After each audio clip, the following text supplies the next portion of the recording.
dream, it was actually reality. It was the kind of caught up between the two. You're dreaming, and yet the danger you're in that dream is actually real. Now, every once in a while you hear somebody dying in their sleep. And I came as close to dying in my sleep as you possibly can, as possible. And so when I woke up in the morning, I wrote down my dream. I've written down a few of my dreams. Normally we think we're going to do that and we give it an hour and we've lost it. You can't accurately write it down. But I through my sleepy eyes, I got out my iPhone, got into notes, and I recorded that dream.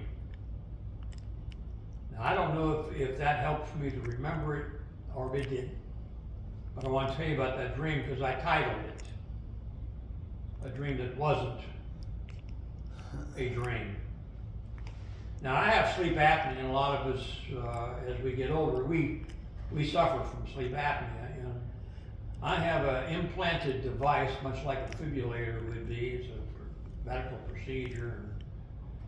And you turn this device on at nighttime, and it electrically positions your tongue where it needs to stay in order for you to have good breathing control at night. And if I don't have that on,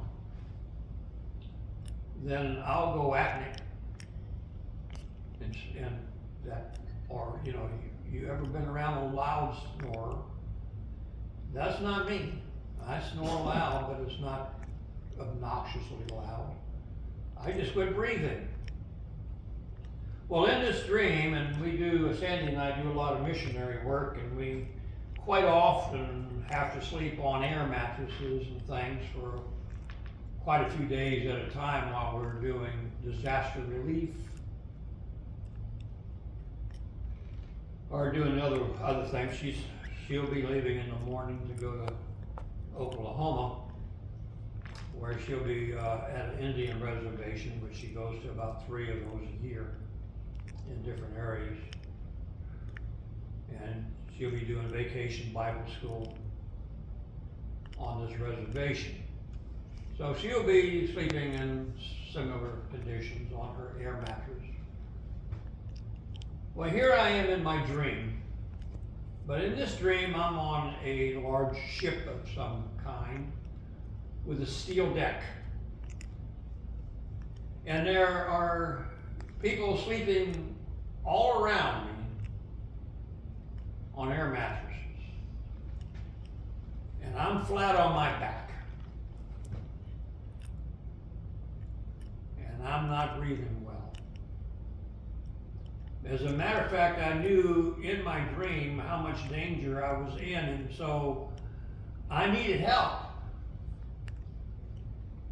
So I started trying to call for help. Now in reality, if I sleep on my back, I start gurgling because I have congestive heart failure for a number of years. Sleeping on my back is not a good position for me at all. And if I die in my sleep, it'll probably be during the time I'm sleeping on my back. So I start calling for help, and nothing was audible. And I know it in my sleep.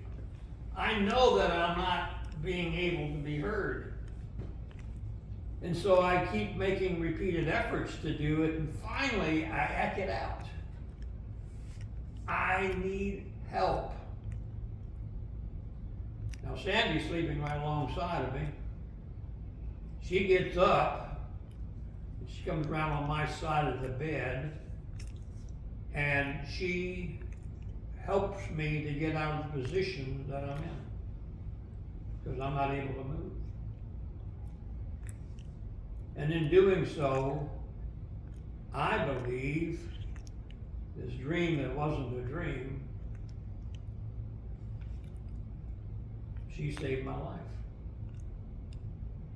Now, I wasn't right for quite a few hours because my body was really that much in trouble for a number of hours.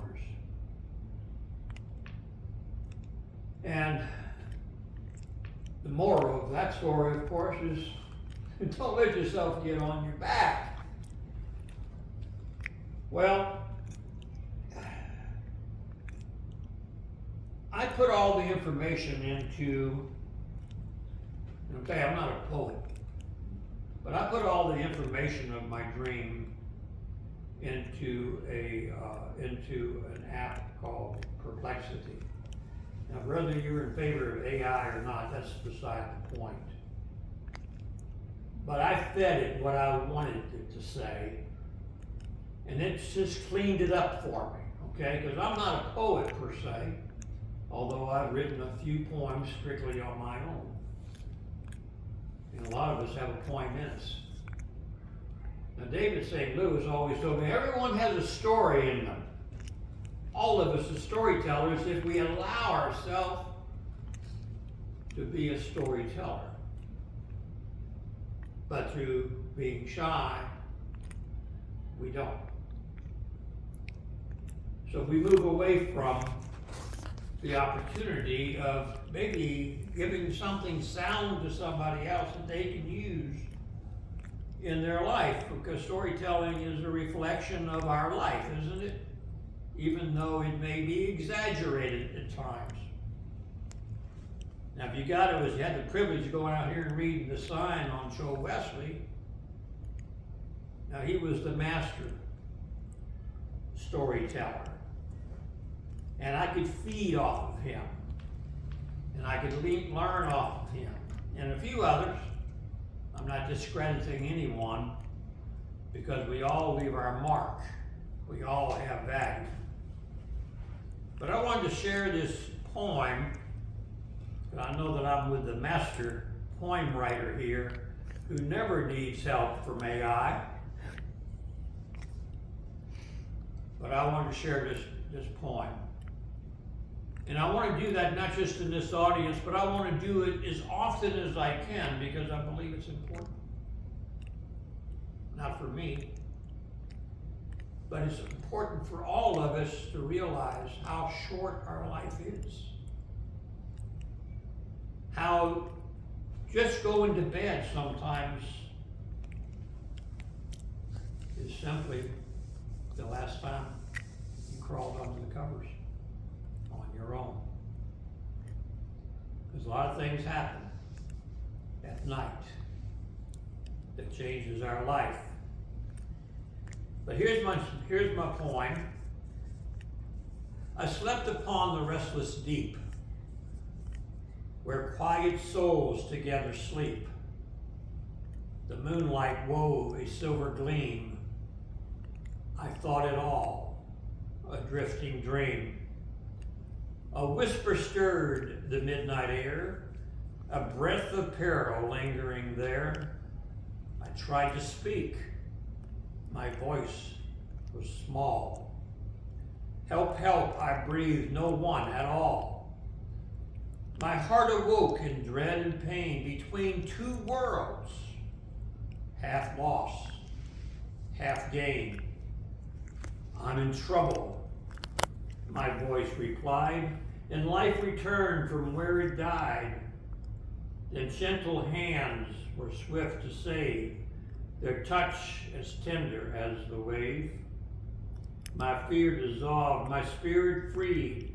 God heard before I knew my need. The dawn arose, the storm was past. The wind blew soft, the light held fast. Each breath became a newborn song. Each sunrise broke my soul in calm.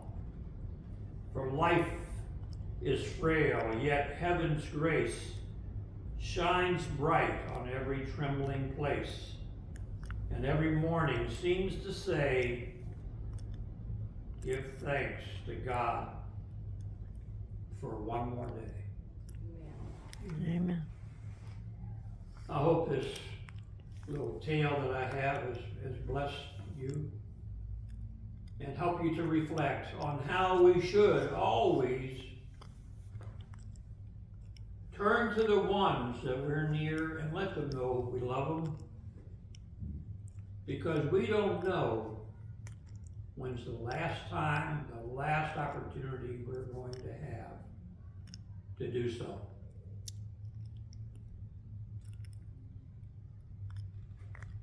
Amen.